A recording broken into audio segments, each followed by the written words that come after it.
série de ressalvas e uma série de determinações que nunca são cumpridas pelo governo no ano seguinte.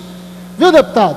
É importante lembrar que não são poucas, 53 determinações feitas no ano passado, das quais só 18 foram cumpridas, deputado Conte Bittencourt. Apenas 18 das 53 determinações foram cumpridas.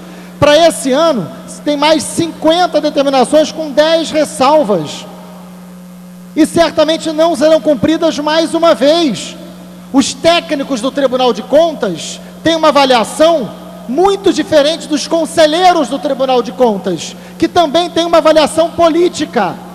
Ou os conselheiros não são indicados politicamente, e quando vão votar não pesa sobre ele, e essa casa sabe muito bem disso, porque já tentou aqui uma CPI. É bom lembrar que esse julgamento do Tribunal de Contas dos conselheiros, ele é político, diferente do trabalho técnico, a quem tenho enorme respeito. É isso que tem que ficar claro.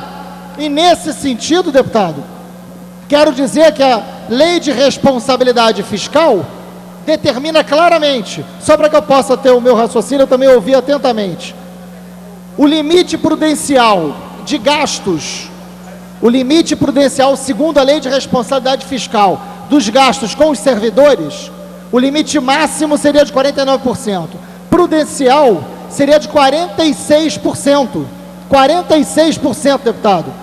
O valor gasto foi de 26,8%. O valor que o governo do Estado gastou com o servidor foi de 26,8% da receita corrente líquida. O limite prudencial seria 46,5%. Deixou de investir 8 bilhões nos servidores. Isso já é motivo mais do que suficiente, em nome dos servidores públicos do Rio de Janeiro, para que a gente vote contra essas contas, porque foram contas que beneficiaram muito mais contratos sem licitação, por exemplo, com a Delta, do que os servidores públicos. Não investiram o que deveriam investir nas universidades públicas. Aliás, o investimento nas universidades, percentualmente, vem caindo ano a ano. O deputado Conte Bittencourt certamente vai falar sobre isso. Então, em nome da universidade pública, em nome da valorização do servidor público, em nome de contas que precisam ser mais transparentes, e esse governo não aceita reduzir a taxa do valor de manipulação do orçamento, de remanejamento, que é o nome correto, do valor do orçamento, é fundamental votar não. Concedo a parte breve, peço ao deputado Gilberto Palmares. Deputado Marcelo Freixo, eu tenho votado sempre a favor das reivindicações dos servidores públicos. Recentemente, aqui na UERJ, participei do debate da dedicação exclusiva, apresentamos emendas, e esse é o debate que tem que ser feito a cada momento que está a reivindicação de um servidor público. Tenho discordância, Richard, aqui com várias orientações do governo. O que eu digo é que essas não são suficientes para uma coisa tão forte quanto a rejeição de contas. Com relação à composição política do Tribunal de Contas, se nós formos por esse raciocínio, e eu não vou, esse raciocínio não seria favorável ao governador.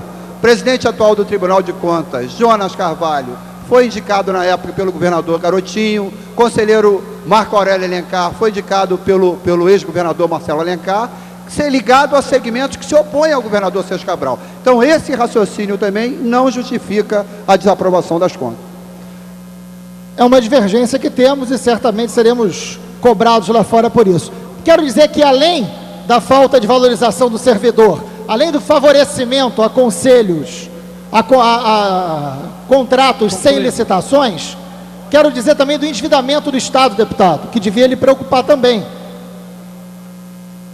As dívidas hoje ultrapassam 66 bilhões. Em 2007, o montante dessa dívida, que representava 49 bilhões, início do governo, teve um crescimento de 32%. Hoje, o que temos de dívida, e não são poucos empréstimos que se votam favoráveis aqui, hoje, o que temos de dívida é quase o orçamento inteiro de endividamento. Isso seria, junto com a falta de valorização do servidor público, junto com inúmeros contratos para lá de suspeitos, junto com denúncias de superfaturamento de compra de medicamento na área de saúde, mais do que suficiente para que o voto seja contrário a essas contas que não têm transparência e que não são destinadas para onde deveriam ser destinadas, que é o bem público e a transparência e o desenvolvimento do Rio de Janeiro. Por isso que, com muita tranquilidade, sem qualquer necessidade de estar agradando o governo A, B ou C, nós vamos votar contrário a essas contas. Obrigado, presidente.